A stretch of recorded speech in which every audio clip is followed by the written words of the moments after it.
Okay, I'm going to explain in detail about what's personality.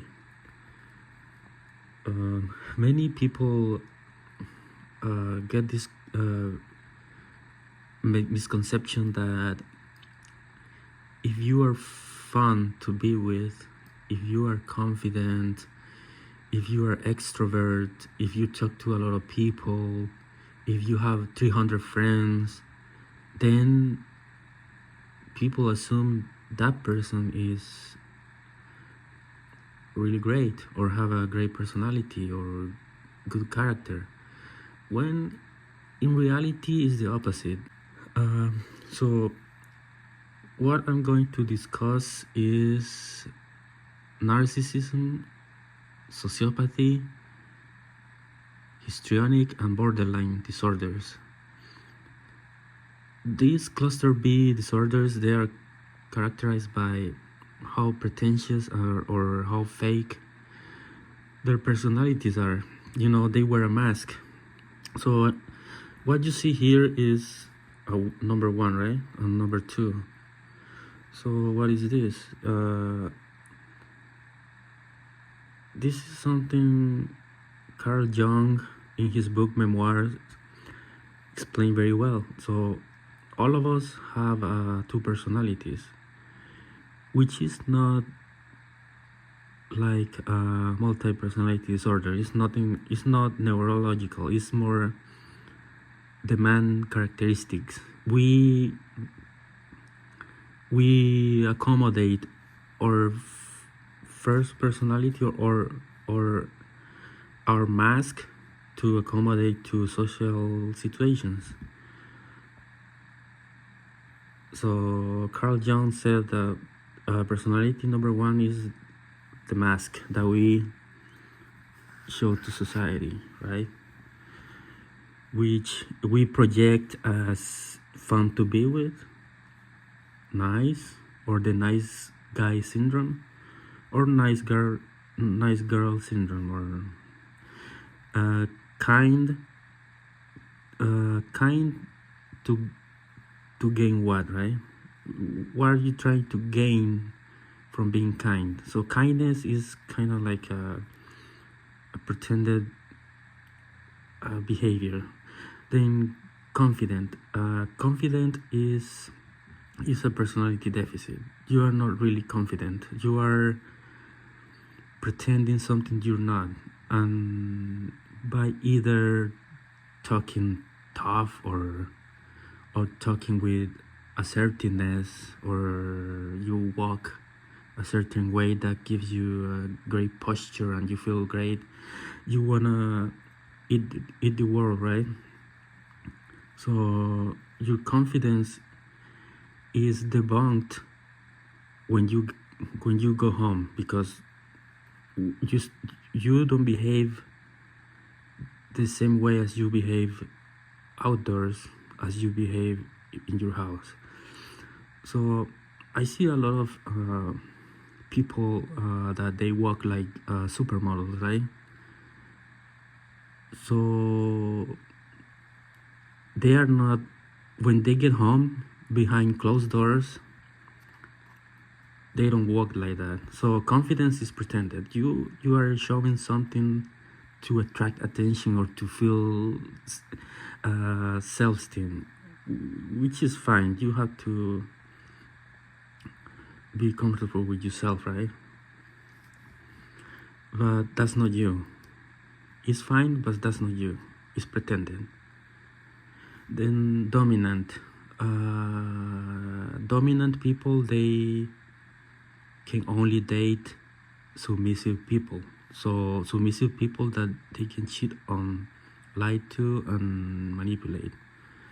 Dominance is based on control on every aspect of life, like financial,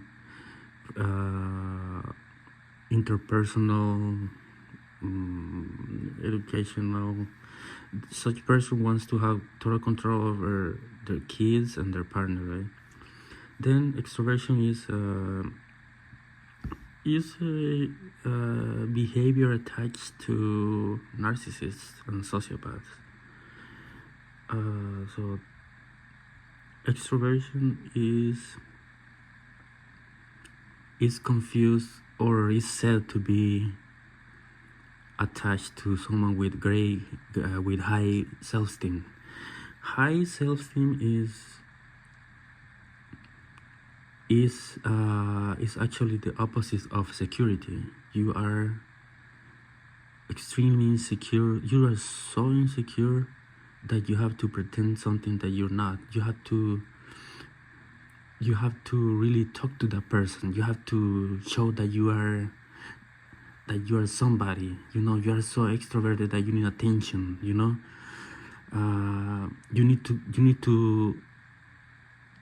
need to tell that person that their teacher is so cool. And this is neurological. In narcissists, is neurological. Is who they are, but it's pretended, because when they show their own self, all of this disappears. So I'm going to explain that in a moment. So they go out a lot. So people with cluster B disorders, they need to supply their dopamine deficit. So what is dopamine? Dopamine is a chemical in the brain that gives you a sensation of happiness, of adrenaline. And since cluster B people, they have an imbalance of dopamine, which is an imbalance of high dopamine. They need constant attention. They need constant supply in form of people. They need to go out. They need to spend money. They need to spend the money of their partner. They need to suck on all of that attention. They need to go camping. They need to go to amusement parks. They need to go to long trips. And they will self-sabotage their own job. Probably they're going to ask 2 days off in order to go to Yellowstone or whatever.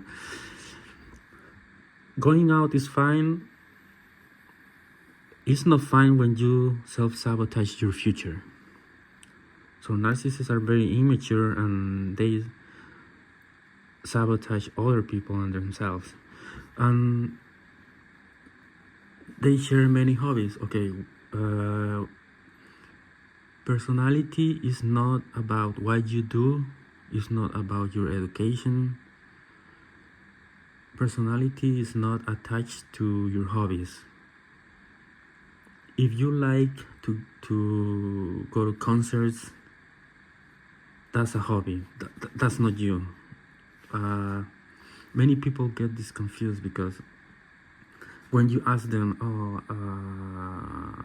so what do you do, or how would you describe yourself, and such person will say, oh, I like to go out. I'm very fun to be with. I like to go to concerts.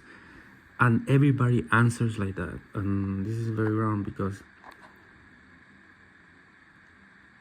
your education, your hobbies, your habits, your friends, your job doesn't define you. Only your behavior. So with that being said, I'm going to go to number 2, which is your own self. This is the face that you show to your siblings. This is the face you show to your mom, to your dad, to a very close friend, to your partner of a long time. So in society, to your coworkers, you're nice, you're kind. You probably bring your coworker lunch, right? You're fun to be with, right? But behind closed doors, you lie to your partner, you cheat on your partner, you manipulate your sibling, you self-sabotage yourself, you fight with your siblings or your partner, you like drama, you use drugs, you have engaged in physical abuse, in mental abuse, you are promiscuous, you're antisocial, you hide your own self to others, to society, to your coworkers, to new friends. Maybe you find new supply, a new partner. You use all these ingredients to create something that you're not. And eventually, your partner is going to know that you're a liar. You cheated. You're manipulating them. You're step by step revealing your own self. So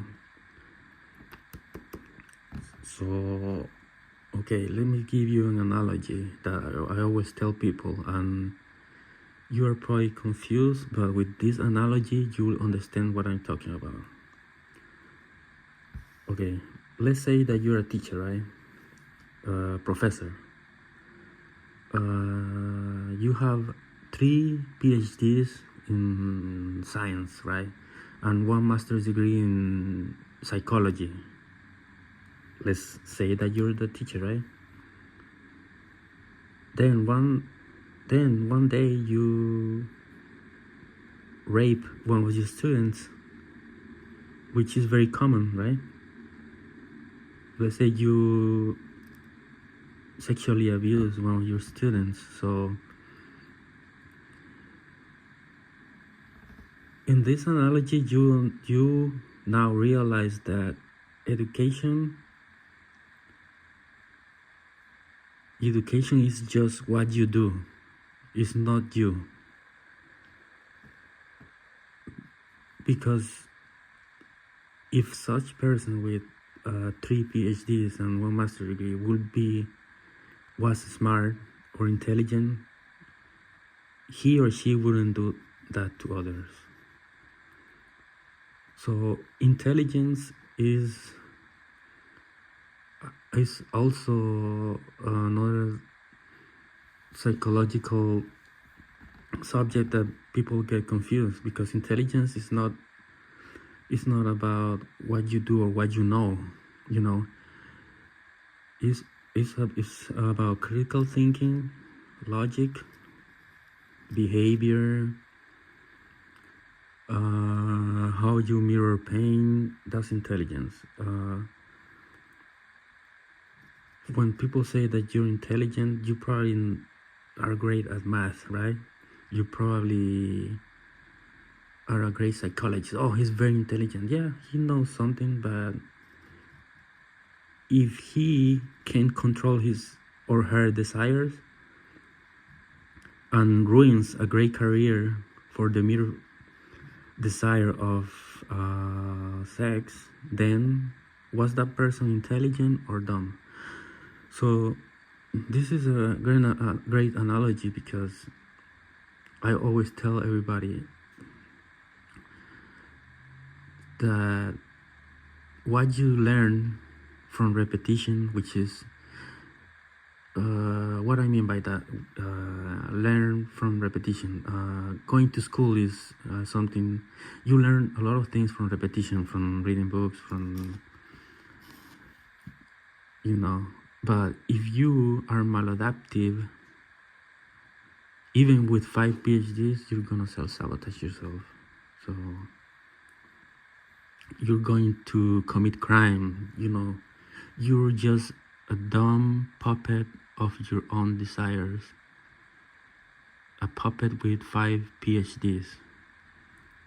You're immature with a degree in psychology, or immature with a master's in math and working at Harvard. Education is not intelligence, and you can debate about that, because Intelligence is the term is so normalized in society that if you know something, then you're intelligent. But we don't think about the outcome of behavior and how it affects everything that you learn, everything that you accomplish. So as far as with teachers in around the world, they are one of the main, one of the most infamous pedophiles in the world, and they are supposed to be very intelligent, right? And they are supposed to be nice. They are supposed to be kind, right? But they do all these nasty and maladaptive things that self-sabotage their own careers. So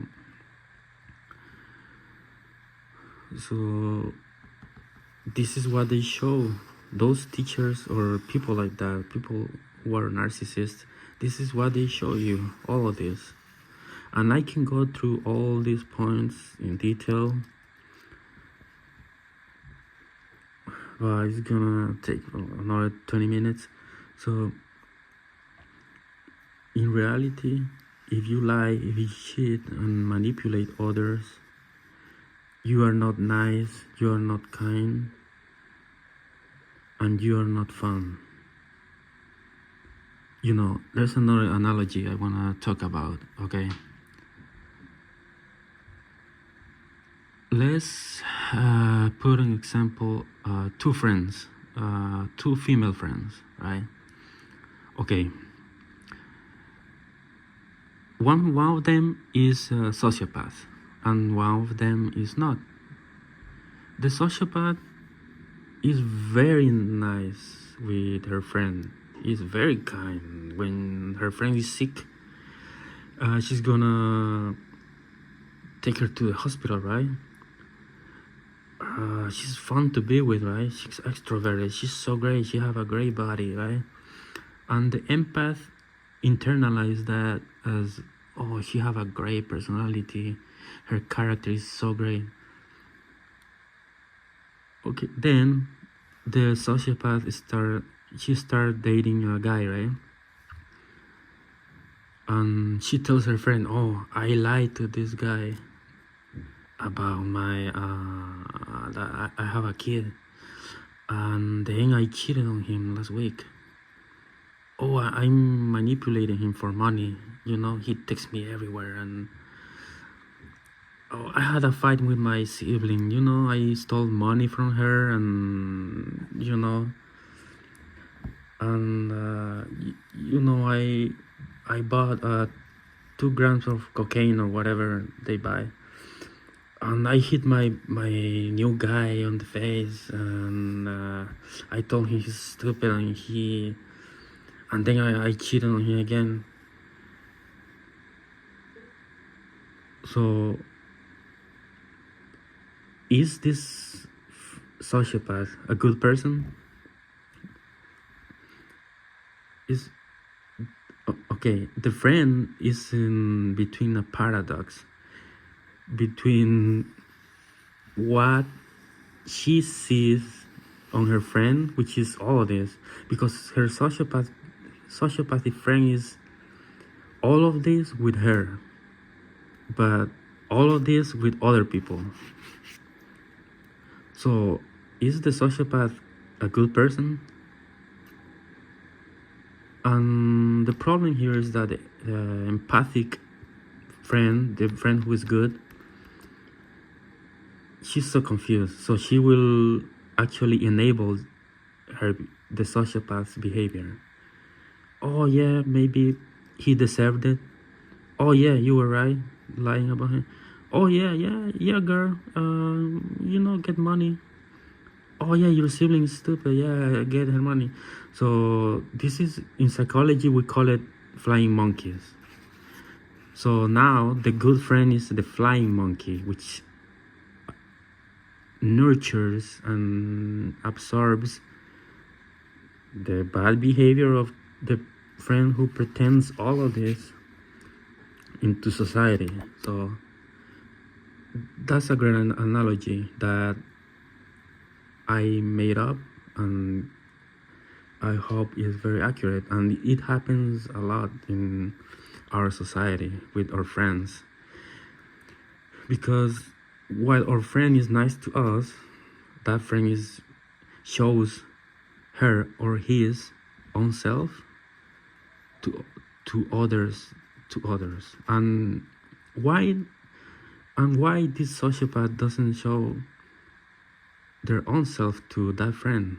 Well, it's very simple, because they need you for supply. You are probably enabling that behavior. You probably give them something that they need. You probably are telling them, oh yeah, it's fine, you can manipulate, yeah, you can cheat. But mostly you too have fun. You go out, you share hobbies, you go out a lot, you go to amusement park, you go to Disneyland. That's why the good friend is still with the sociopath. And okay, I just want to show where I get my ideas from. So this is a great book. It explains in detail how mental disorders have been normalized in order for let's call it governments to manipulate masses into believing that probably certain behaviors are acceptable. Then Carl Jung's, where I get some of my ideas from. I don't have his book Memoirs, where all these personality 1 and 2 come from. I don't have it with me, but I have read it. Then of course I have all my notes on this manual and the latest revision. So